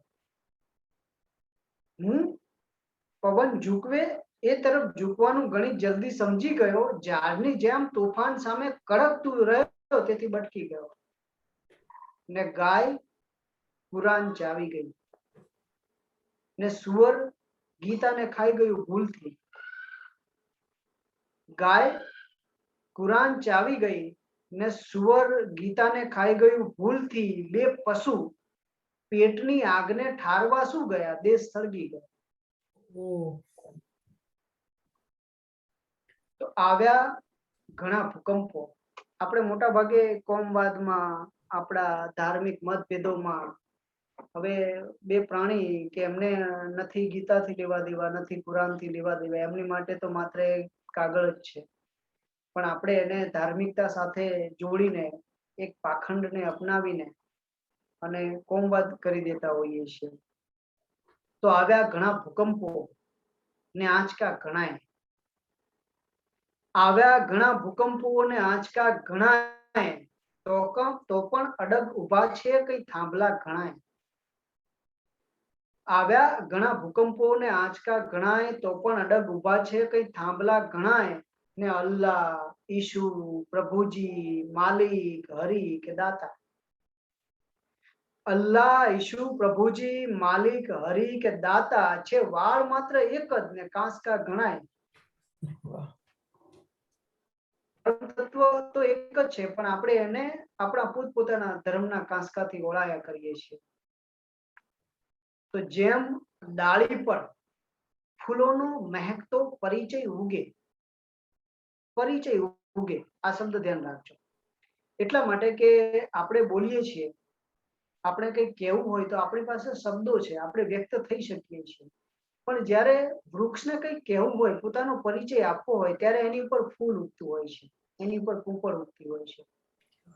તો જેમ ડાળી પર ફૂલોનો મહેકતો પરિચય ઉગે, કોઈ બાળકના નયનમાં એ રીતે વિસ્મય ઉગે. ને ધર્મ માટે અહીં જમીનો કેટલી ફળદ્રુપ છે. ધર્મ માટે અહીં જમીનો કેટલી ફળદ્રુપ છે. ક્યાંક કંકુ પણ ખરે તો તરત દેવાલય ઉગે. તમે જુઓ ક્યાંક મંદિર, ક્યાંકથી કદાચ દશામાની કે કોઈ માતાજીની મૂર્તિ પધરાવી હોય અને તણાતી બીજા ગામના પાદરે આવી પડી હોય અને કોઈ માણસને મળી હોય, તો એવું માને કે મને ઈશ્વર પ્રસન્ન થયા, મને દર્શન આપ્યા. અને તમે 6 મહિના પછી જાઓ તો ત્યાં મોટું મંદિર ઊભું હોય. કોક વ્યક્તિ કંકુ ખરીદીને જતો હોય અને રસ્તામાં ઢોળાઈ ગયું હોય, તો એની પછી નીકળનારો વ્યક્તિ એમ સમજે કે માતાજીએ અહીંયા કૃપા વરસાવી છે અને ત્યાં પણ મંદિર ઊભું થાય. તો ધર્મ માટે આપણી જમીનો, ધર્મ માટે અહીં જમીનો કેટલી ફળદ્રુપ છે. ક્યાંક કંકુ પણ ખરે તો દેવાલય ઉગે. તો આમ તો હમણાં મેં ગઝલની વાત કરી કે ગઝલમાં શ્રદ્ધા, અંધશ્રદ્ધા, ઈશ્વર, સમાજ, આ બધા વિશેની અત્યારે ગઝલમાં વિષયવાદ નથી રહ્યો. ઘણી વાર તો અંગ્રેજી ભાષાના પણ સરસ શબ્દો પ્રયોજાતા હોય છે. અદમ ટંકારવીએ તો ગુજરેજી ગઝલ લખી. ત્યારે મને એવી મારી થોડી પંક્તિઓ યાદ આવે, એની વાત કરું કે આંસુ છે આંખોની ફેશન. અત્યારે જમાનો ફેશનનો છે, પણ એ ફેશન આંસુને પણ ફેશન તરીકે લઈ શકે ઘણા લોકો, એવું કરતા હોય છે. તો આંસુ છે આંખોની ફેશન, તમે રડ્યા કોંગ્રેચ્યુલેશન. આપણે તો અભિનંદન જ આપી શકીએ એવા લોકોને કે આંસુ છે આંખોની ફેશન, તમે રડ્યા કોંગ્રેચ્યુલેશન. ને એવા બરડ છે જાણે સુખ ક્રેકજેક છે. ક્રેકજેક બિસ્કિટ પડીકું ખોલતા ખોલતા તો 2-3 ભાંગી ગયા હોય બિસ્કિટ. સુખનું પણ એવું જ હોય, આપણા સુધી પહોંચે પેલા તો બટકી ગયા હોય છે. કે એવા બરડ છે જાણે સુખ ક્રેકજેક છે, ને સાલી ઉદાસીઓ તો સૌ સિક્સ પેક છે, ભૂકા કાઢી નાખે. તો ઓલું હિન્દીમાં કહે છે, ધીરે ધીરે यूं बीत जाए कारवा. હિન્દીમાં એક કહેવત છે કે कारवा का अंतिम आदमी भी बीत जाता है. અર્થાત બધું જતું જ રહેવાનું છે, આ જગત, તમે, હું, સર્જન. અને અમારે કાઠિયાવાડમાં યાદ કરે એટલે એમ કે ઓલું કંઈક કીધું તું ને એવી કંઈક વાત. તો એ ટોનમાં ઓલું હિન્દીમાં કહે છે, ધીરે ધીરે यूं बीत जाए कारवा. તો પછી આ જિંદગીભર આંસુ શું સારવા, જખ મારવા. ખબર જ છે કે બધું જતું રહેવાનું છે, છતાં આપણે નાના નાના દુઃખને લઈને રોદણા રડ્યા કરીએ છીએ. તો કોઈ વ્યક્તિ વર્ષો પછી પોતાના વતનમાં જતી હોય, ગામમાં જતી હોય, એ વ્યક્તિ તો ગામ પ્રત્યેને શું ફીલ થાય, શું અનુભવ થાય, એની એક નાનકડી પંક્તિ, એક કવિતા.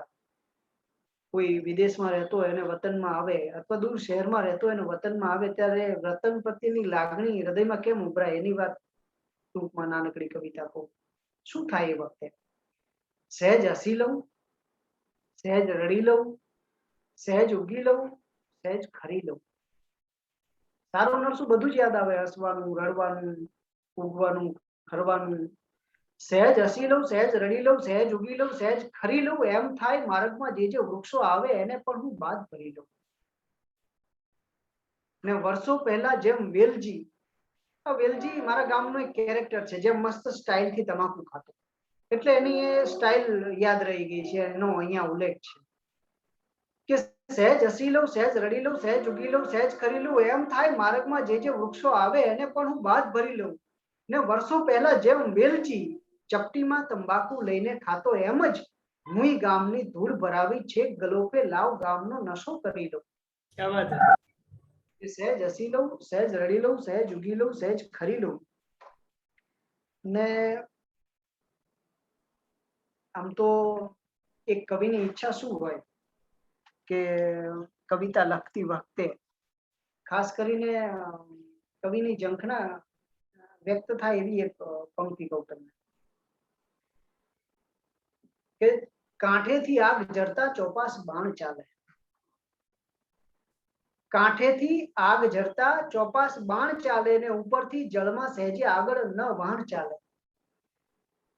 એક યુદ્ધની સ્થિતિ હોય, કાંઠા ઉપર વાણ લાંગરી હોય અને ત્યાં ફસાઈ જાય અને સામેના કાંઠેથી આગ જરતા બાણ ચાલી રહ્યા છે. હવે વહાણ ત્યાંથી નીકળી પણ નથી શકતું અને પેલા બાણને રોકી પણ નથી શકાતા. તો જીવનમાં પણ ક્યારેક આપણે એવી સિચ્યુએશનમાં મૂકી જઈએ છીએ કે એક બાજુથી આગ જરતા બાણ વરસતા હોય અને બીજી બાજુ જીવનનું વહાણ ફસાઈને પડ્યું હોય. તો કાંઠેથી આગ જરતા ચોપાસ બાણ ચાલે ને ઉપરથી જળમાં સહેજે આગળ ન વાણ ચાલે ને ફકરો તો ઠીક કોઈ પંક્તિએ સાંભળે નહીં. ફકરો તો ઠીક કોઈ પંક્તિએ સાંભળે નહીં. અહીંયા બધાના મુખમાં ખુદનું પુરાણ ચાલે. બધાને પોતાની જ વાત કરવી છે. ફકરો તો ઠીક પંક્તિએ સાંભળે નહીં. અહીંયા બધાના મુખમાં ખુદનું પુરાણ ચાલે ને પંડિત સભામાં કાયમ એક બુમરાણ ચાલે. પંડિત સભામાં કાયમ એક બુમરાણ ચાલે કે જાવું હોય સ્વર્ગમાં તો કઈ ઓળખાણ ચાલે. પંડિત સભામાં કાયમ એક બુમરાણ ચાલે, જાવું હોય સ્વર્ગમાં તો કઈ ઓળખાણ ચાલે ને મૃત્યુ દે પ્રભુ તો કાવ્યોથી તરબતર દે. કવિની ઝંખના શું હોય? મૃત્યુ પર કવિતા સાથે થાય. મૃત્યુ દે પ્રભુ તો કાવ્યોથી તરબતર દે. આ બાજુ પેન ચાલે ને એ બાજુ પ્રાણ ચાલે. क्या बात है, क्या बात है, बहुत अच्छे. आंखों आंखों ऊपर चश्मा, ऊपर દ્રશ્યો, ऊपर ઘટના, ऊपर બીજું પણ કંઈ ઘણું બધું છે. આંખો ઉપર ચશ્મા, ઉપર દ્રશ્યો, ઉપર ઘટના, ઉપર બીજું પણ કંઈ ઘણું બધું છે ને ઘણું બધું છે કહી દીધાની ઘણી બધીએ ભ્રમણા, ઉપર બીજું પણ કંઈ ઘણું બધું છે. ને આમ જુઓ તો દરેક માણસ હરતી ફરતી સંવેદનની થપ્પી નહીં તો બીજું શું છે?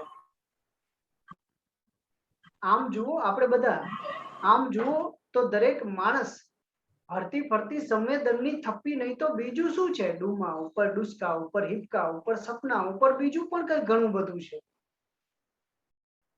ને કોક દિવસ તો ચૂલો સળગ્યો, દીવો પ્રગટ્યો, જ્યોત જળહળી, એ વાતોને મહત્વ આપો. કોક દિવસ તો ચૂલો સળગ્યો, દીવો પ્રગટ્યો, જ્યોત જળહળી, એ વાતોને મહત્વ આપો. દરેક વખતે ઘર સળગ્યાની વાત ના માંડો, તડખા ઉપર બીજું પણ કંઈ ઘણું બધું છે. क्या बात है. મોટા ભાગે પોઝિટિવ જોવા ટેવાયેલા નથી હોતા ને ઘણી કોશિશ કરી પણ તોય ક્યાં લાગે છે ઝળહળતા મને. એક કવિ તરીકે મેં આકાશમાં જોવાનો પ્રયત્ન કર્યો પણ મને એકે તારો ઝળહળતો ન લાગ્યો. મને કંઈક જુદું લાગ્યું. શું લાગ્યું? કે ઘણી કોશિશ કરી પણ તોય ક્યાં લાગે છે ઝળહળતા મને. આ સિતારાઓ સતત દેખાય છે પીડાથી ટળવળતા મને. આપણે એમ સમજીએ કે ઝળહળે છે પણ એવું પણ બને ને કે એ પીડાથી આળોટતા હોય. કે ઘણી કોશિશ કરી પણ તોય ક્યાં લાગે છે ઝળહળતા મને. આ સિતારાઓ સતત દેખાય છે પીડાથી ટળવળતા મને. ને અરે વર્ષોની પ્રામાણિક મહેનતનું છે આ પરિણામ ભાઈ. અરે વર્ષોની પ્રામાણિક મહેનતનું છે આ પરિણામ ભાઈ, નથી કઈ એમને એમ જ મળી ગઈ સાવ નિષ્ફળતા મને. નિષ્ફળ થવા માટે વર્ષો સુધી હું પ્રામાણિક રહ્યો છું એટલે નિષ્ફળ થઈ ગયો છું. કે અરે વર્ષોની પ્રામાણિક મહેનતનું છે આ પરિણામ ભાઈ, નથી કઈ એમને એમ જ મળી ગઈ સાવ નિષ્ફળતા મને. ને મને તરછોડવાના કામમાં બહુ વ્યસ્ત લાગો છો તમે.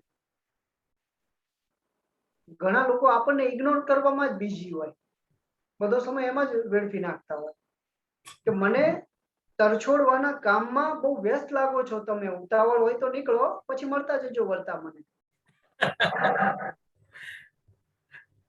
તો આમ તો ઘણીવાર એમને પરિચય આપ્યો હમણાં હિતેશભાઈએ, ત્યારે એમને તો એક જે પ્રાસંગિક પરિચય હોય એ આપ્યો, પણ કવિ તરીકે મારે પરિચય આપવો હોય તો હું શું કહું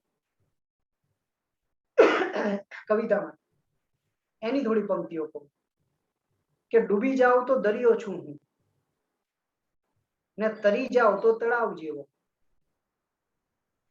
ડૂબી જાવ તો દરિયો છું હું, તરી જાવ તો તળાવ જેવો, વહી શકો તો નદી સમો છું, રહી જાવ તો પડાવ જેવો. ને અડકો તો હું ફૂલ સમો છું, ને પ્રસરી જઉં તો મહેક સમો છું. અડકો તો હું ફૂલ સમો છું, પ્રસરી જઉં તો મહેક સમો છું, પ્રભાત થઈને મને મળો તો છું જાકરના સ્વભાવ જેવો. ને બંને બાજુ છું હું તો પણ એકે બાજુ ક્યાંય નથી હું. બંને બાજુ છું હું તો પણ એકે બાજુ ક્યાંય નથી હું. આમ જુઓ તો ઘટના વિહીન, ને આમ જુઓ તો બનાવ જેવો. કે ડૂબી જાવ તો દરિયો છું હું, તરી જાવ તો તળાવ જેવો, ને વહી શકો તો નદી સમો છું, રહી જાવ તો પડાવ જેવો. ને શ્વાસ નામની સિમેન્ટ લઈને જીવન ચણવા બેઠા. આપણે આપણા શ્વાસથી આપણું જીવતર ચણી રહ્યા છે. મેં મારી ઉંમર ચણી નાખી, તમે તમારી ઉંમર ચણી રહ્યા છો, બધા જ પોતાનું જીવતર ચણી રહ્યા છે. કે શ્વાસ નામની સિમેન્ટ લઈને જીવન ચણવા બેઠા, અને અમે રાતનું સુપડું લઈ અંધાર ઉપણવા બેઠા. ને આટલો પણ વિશ્વાસ નતો શું તમને મારી ઉપર? આટલો પણ વિશ્વાસ નતો શું તમને મારી ઉપર, કે હાથ મિલાવ્યા બાદ તમે આંગળીઓ ગણવા બેઠા. તો અત્યારે સિચ્યુએશન એવી છે, પણ સરસ તમે સાંભળી રહ્યા છો ત્યારે એની પૂર્ણાહુતિ તરફ જઈએ અને થોડી પંક્તિઓ અને શેર સંભળાવી અને મારી વાત પૂરી કરું. કે આમ તો ગઝલ મોટા ભાગે પીડામાંથી આવતી હોય છે, આપદામાંથી આવતી હોય છે એવું કહેવાય છે. ત્યારે મારી ગઝલો ક્યાંથી આવી છે એની વાત કરું અને પછી આપણે પૂર્ણાહુતિ કરીએ. કે જિંદગીની કઈક કપરી ભીંસમાંથી નીકળી છે. જિંદગીની કઈ કપરી ભીંસમાંથી નીકળી છે, મારી ગઝલો નહીં પડેલી ચીસમાંથી નીકળી છે. જિંદગીની કઈ કપરી ભીંસમાંથી નીકળી છે, મારી ગઝલો નહીં પડેલી ચીસમાંથી નીકળી છે, ને મારી સાથે સાથે એને ઘર સુધી નહીં આવવા દઉં. મારી સાથે સાથે એને ઘર સુધી નહીં આવવા દઉં. એક ઉદાસી જે અહીં ઓફિસમાંથી નીકળી છે. ને ઘણીવાર ઘણા લોકો મોટા ભાગે ઓફિસમાંથી ઓફિસની બધી જ ચિંતા ઘર સુધી પણ લઈ જતા હોય છે.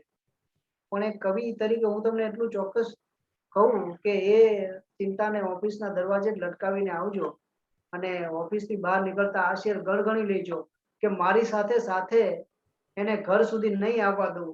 એક ઉદાસી જે અહીં ઓફિસમાંથી નીકળી છે. ને કેટલીય વાર એવું પણ થયેલું જોયું છે મેં. કેટલીય વાર એવું પણ થયેલું જોયું છે મેં. બદદુઆઓ પણ ઘણી આશીષમાંથી નીકળી છે. ઘણા બાહ્ય રીતે આપણને આશીર્વાદ આપતા હોય પણ મનમાંથી ગાળો ભાંડતા હોય છે. કે કેટલીય વાર એવું પણ થયેલું જોયું છે મેં. બદદુઆઓ પણ ઘણી આશીષમાંથી નીકળી છે. ને જો ચૂલાલગ નહીં જવા દો તો જશે એ જ્વાળામુખી લગ. જો ચૂલાલગ નહીં જવા દો તો જશે એ જ્વાળામુખી લગ. નાની અમથી આગ જે માચીસમાંથી નીકળી છે. ને છે સમય તો 12+12 અંધારી ગુફાઓ. આપણે દિવસ અને રાતને 12 કલાકમાં વહેંચી દઈએ છીએ સમયને. તો છે સમય તો 12+12 અંધારી ગુફાઓ ને હયાતી રોજ એ 24 માંથી નીકળી છે કે જિંદગીની કઈ કપડી 20 માંથી નીકળી છે, મારી ગઝલો નહીં પડેલી 30 માંથી નીકળી છે. ને છેલ્લે આપણે બધાએ જતું રહેવાનું છે, તો ત્યારે જતા રહેવાની ગઝલ કહી અને મારી વાત પૂરી કરું કે ગામ, પાદર, ઘર, ગલી ઓળંગીને ચાલ્યો જઈશ. ગામ, પાદર, ઘર, ગલી ઓળંગીને ચાલ્યો જઈશ. હુંય મારા ભાગ્યની ક્ષણ જીવીને ચાલ્યો જઈશ. ગામ, પાદર, ઘર, ગલી ઓળંગીને ચાલ્યો જઈશ. હુંય મારા ભાગ્યની ક્ષણ જીવીને ચાલ્યો જઈશ. ને છે અહીં પ્રત્યેક માણસ મોકલાયેલી ટપાલ. આપણે બધા શું છે? ઈશ્વરની મોકલેલી ટપાલો છીએ. એ છે અહીં પ્રત્યેક માણસ મોકલાયેલી ટપાલ. હું જગત પાસે મને વંચાવીને ચાલ્યો જઈશ. ને છે સ્વજન દરિયા સમા, પણ ના આવડે તરતા મને. સ્વજનો તો બહુ ઉદાર છે, પણ એની ઉદારતા ગ્રહણ કરવાની મારામાં ક્ષમતા નથી. છે સ્વજન દરિયા સમા, પણ ના આવડે તરતા મને. હું બધામાં થોડું થોડું ડૂબીને ચાલ્યો જઈશ. કે ગામ, પાદર, ઘર, ગલી ઓળંગીને ચાલ્યો જઈશ. હું મારા ભાગ્યની ક્ષણ જીવી ને ચાલ્યો જઈશ. તો થેન્ક યુ વેરી મચ. તમે સરસ રીતે ગઝલો સાંભળી, તમારા હૃદય સુધી મારી વાત પહોંચી હશે એવી આશા રાખું છું. અને આ સરસ સંયોગ રચાયો એ માટે રોટરી ક્લબ અને અન્ય બધી ક્લબ જોડાઈ એ બધા ક્લબના મિત્રોનો, ખાસ કરીને વત્સલભાઈનો આભારી છું. અને આ સંયોગ રચવા માટે ફરીથી ઉમાશંકર યાદવનો દિલથી આભાર માનું છું. અને આ તો એક વર્ચ્યુઅલ મીટિંગ થઈ, વર્ચ્યુઅલ ઇવેન્ટ થઈ, પણ આપણે સરસ રીતે કોઈ હોલમાં, કોઈ માહોલમાં ફરીથી આવી એક ઇવેન્ટ કરીશું, જેથી આઈ ટુ આઈ કનેક્ટ થવાય, વાતચીત થાય. ઘણીવાર એવું હોય કે શ્રોતા સામે બેઠો હોય અને આપણને કંઈક વાત યાદ આવે અને વાત કરીએ અને એ વાત વધારે રસપ્રદ બને. એ વર્ચ્યુઅલી શક્ય નથી હોતું. પણ આ વર્ચ્યુઅલી મર્યાદાને ધ્યાનમાં રાખીને મારાથી બનતા મેં પ્રયત્ન કર્યા અને પ્રયત્ન તમારા સુધી પહોંચ્યો હશે એવી આશા રાખું છું. અને વત્સલભાઈને કહું કે આગળની વાત કરે. Thank you very much. Thank you અનિલભાઈ, ખૂબ મજા આવી. અમે તરબોળ થઈ ગયા બધી કવિતામાં. અને અર્ચિતાબેન પ્લીઝ કન્ટિન્યુ. સાચી વાત છે. બહુ જ ખરેખર અનિલભાઈ ખૂબ આનંદ આવ્યો. અને તમારા એક પછી એક ટ્રેનના ડબ્બાની જેમ જે શેર આવતા હતા, અનબિલીવેબલ, બહુ સરસ. અમે યાત્રામાં ઘણા આગળ નીકળી ગયા. ખૂબ મજા આવી. અર્ચિતાબેન, ઉમાશંકરભાઈનો બી ખાસ આભાર, એમને આ ગોઠવી આપ્યું. ઉમાભાઈ, તમે હો અહીંયા તો ખાસ આપનો આભાર. જી જી, અમને કંઈક કમેન્ટ કરી હતી વચ્ચે. અને તમે ઇતિહાસ કહ્યો ને એટલે મને વિવેક ટેલરનો એક પેલી શેર યાદ આવી ગયો કે આ ગઝલ પણ ખરી પારસી નીકળી. આ ગઝલ પણ ખરી પારસી નીકળી, કાવ્યના દૂધમાં શર્કરા થઈ બળી. કાવ્યના દૂધમાં શર્કરા થઈ બળી, દેશ ભાષા વળોટીને આવી છતાં ગુર્જરી થઈ ગઈ, ગુર્જરીને મળી. એટલે ગુજરાતી અને એટલે આપણી હવે ગઝલ ગુજરાતી થઈ ગઈ છે. અને હવે આપણે અત્યારે પ્રશ્નોત્તર માટે સૌ પ્રથમ એવું કરીએ કે દરેક ક્લબના પ્રેસિડેન્ટનો પોતાનો પ્રતિભાવ લઈએ. તો રોટરી ક્લબ ઓફ અમદાવાદ આદર્શના પ્રેસિડેન્ટને હું વિનંતી કરું છું કે એમને પ્રશ્ન પૂછવો હોય અથવા તેમનો પ્રતિભાવ પણ આપણી સમક્ષ રજૂ કરે. સોનિયાબેન, સોનિયા વિનોદ. હાજી, સોનિયાબેન.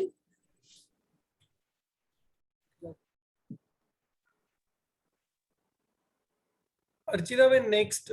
હાજી, હા હા. હવે રોટરી ક્લબ ઓફ અમદાવાદ, અસ્મિતા, એમાંથી કોઈ? રાખીબેન. રાખીબેન, રાખીબેન. Yes, yes. Good evening, everyone.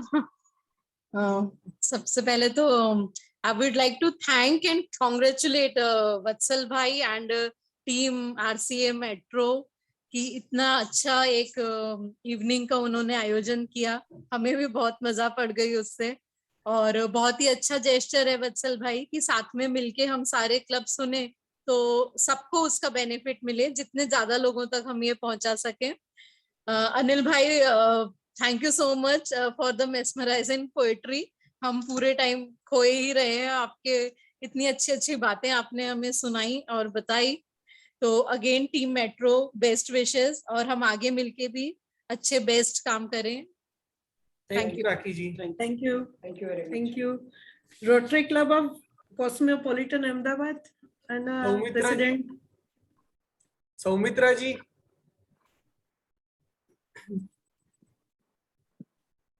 Rotary Club of Ahmedabad Prahladnagar ના કોઈ હાજર છે?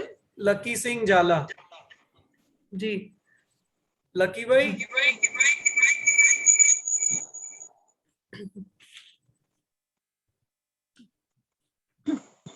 हेलो या सोनिया बेन। या वत्सल भाई, આપનો પ્રતિભાવ।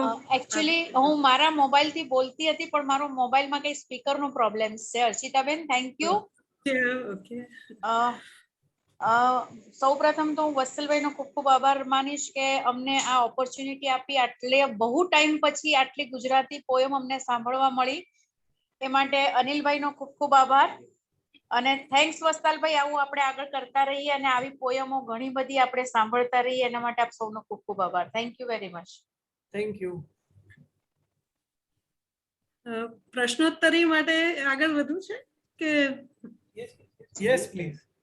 હા, તો તમે જ ત્યાંથી જરાક જોજો, ફૂલ સ્ક્રીન ઉપર કોઈને પ્રશ્ન પૂછવો હોય તો। Yeah, just અનિલભાઈ, જી યસ અમિતાભ ભાઈ। આપણે ગુજરાત પછી આગળ મહારાષ્ટ્ર કે તામિલ ને બેંગોલી એમાં ગઝલ પહોંચી છે? કારણ કે ત્યાં સાંભળવા મળી નથી, એટલે ગુજરાતી હા, મરાઠીમાં છે, કન્નડમાં પણ થઈ રહી છે। આ શનિવારે મારે બેંગ્લોરમાં કાર્યક્રમ છે જેમાં 22 ભાષાના કવિઓ આવવાના છે અને ગુજરાતીમાંથી મને બોલાયો છે એ લોકોએ। ગુડ।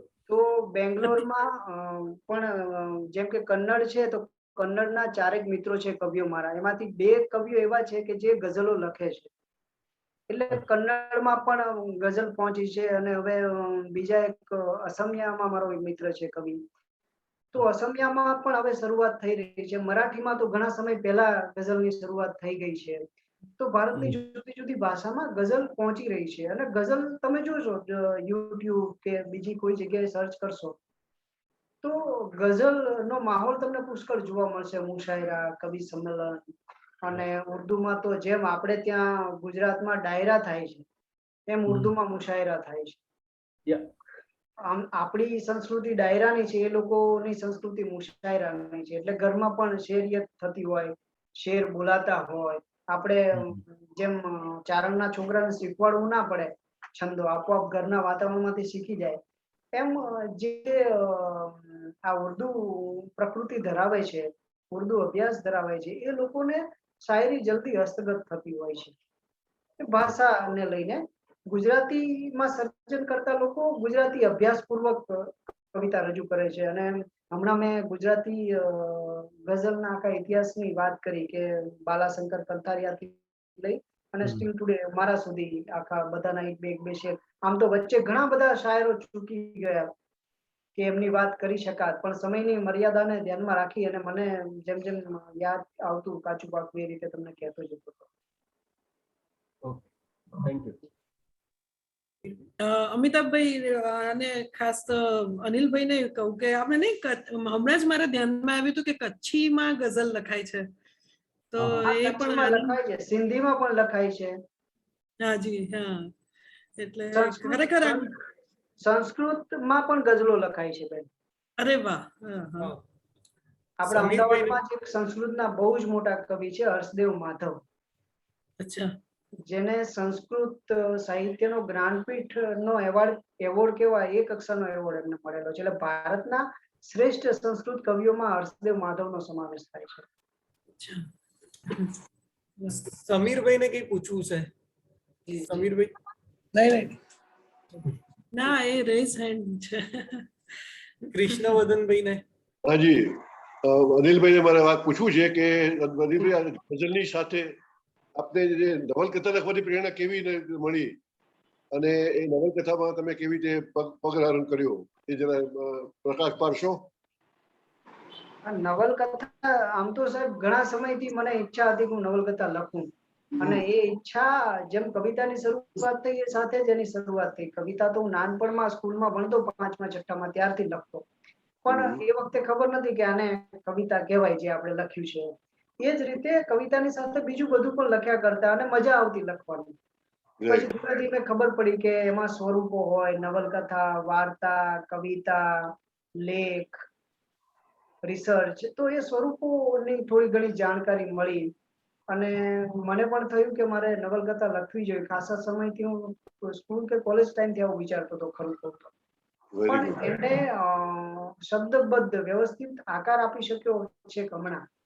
Very good. એટલે આપણને પેલું આંબાના ફળ મીઠા લાગે એમ લાગે કે બહુ સરસ કેરીનો સ્વાદ છે, પણ એ આંબો રોપાયો હોય બહુ વર્ષો પહેલા. એટલે અત્યારે તમે મારી સ્વાદિષ્ટ નવલકથા માણી રહ્યા છો, એનું બીજ વર્ષો પહેલા રોપાયેલું છે. Very nice. બહુમુખી પ્રતિભા છો. ફાઇન.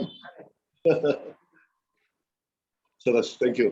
પણ તમે નવલકથા ના વાંચી હોય તો ચોક્કસ વાંચજો સાહેબ, અને વાંચીને મને પ્રતિભાવ પણ આપજો. જરૂર, ચોક્કસ. Thank you. જી, થેન્ક યુ સર.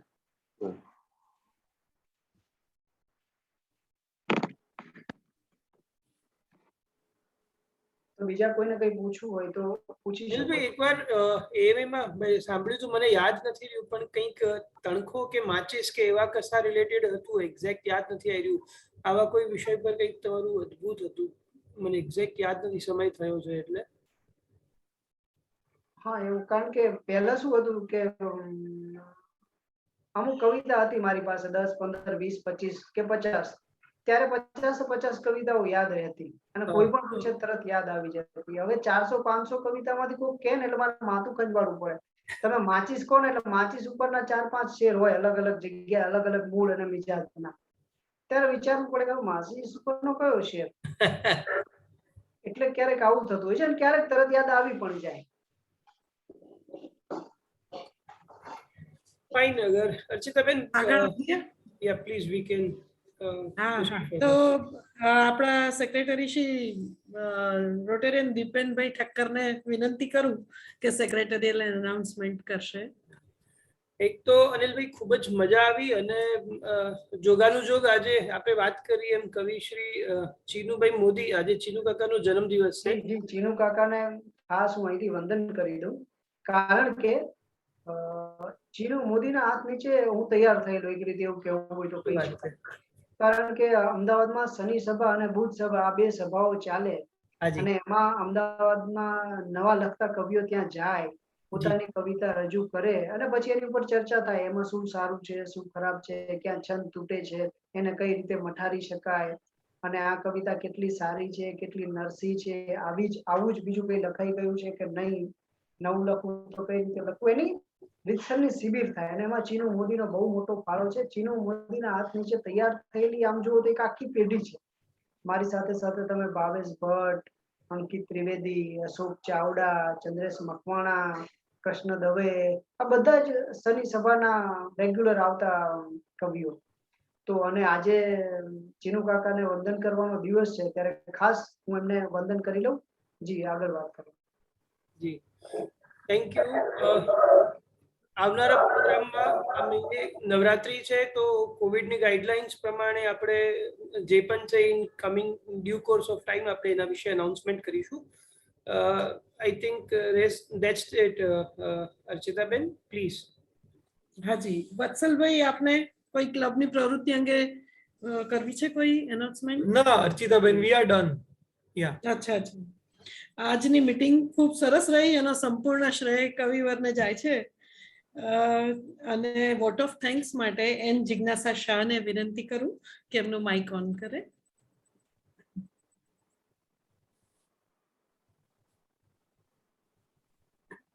જિજ્ઞાસા શાહ.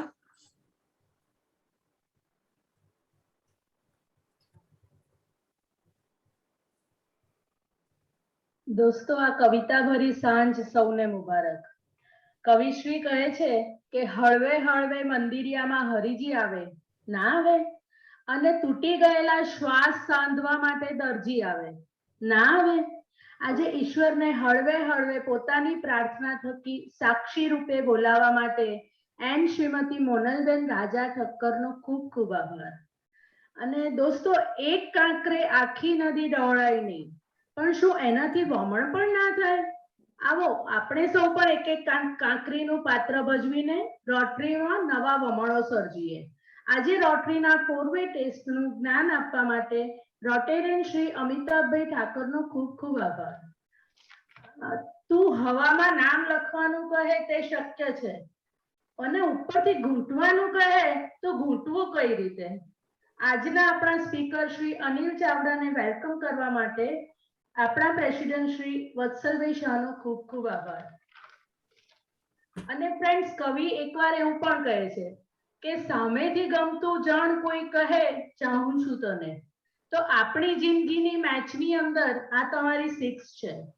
હવે આપણી આજની રોટરી ઓવરની સુપર સિક્સર કવિ શ્રી અનિલ ચાવડાની આપણી સમક્ષ ઇન્ટ્રોડક્શન કરવા માટે શ્રી રોટેરિયન શ્રી હિતેશભાઈ રામાનુજનો ખૂબ ખૂબ આભાર.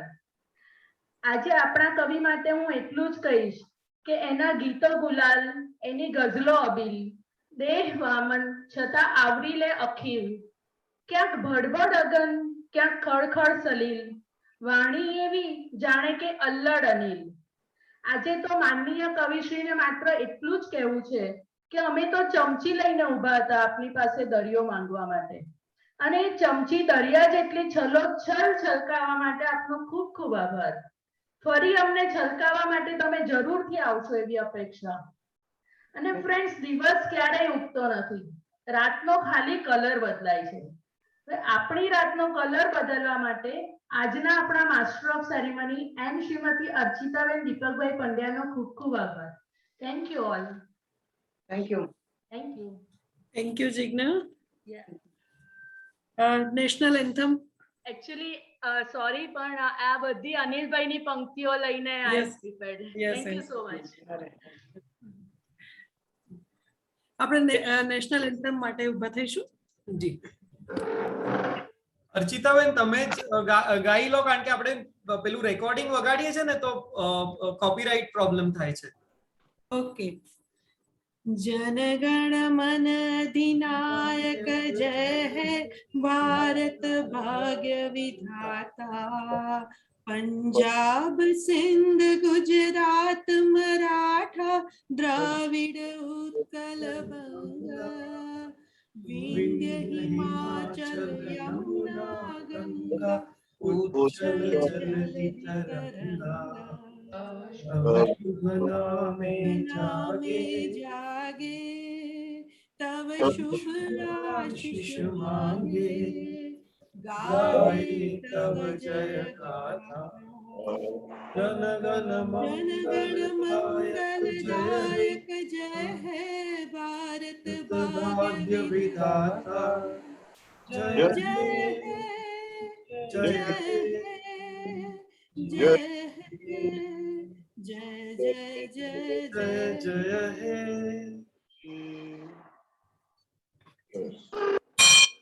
Meeting is adjourned. Thank you વત્સલભાઈ. ખૂબ મજા આવી. અનિલભાઈને ફરી શાંતિથી સાંભળીશું રૂબરૂ ક્યારેક.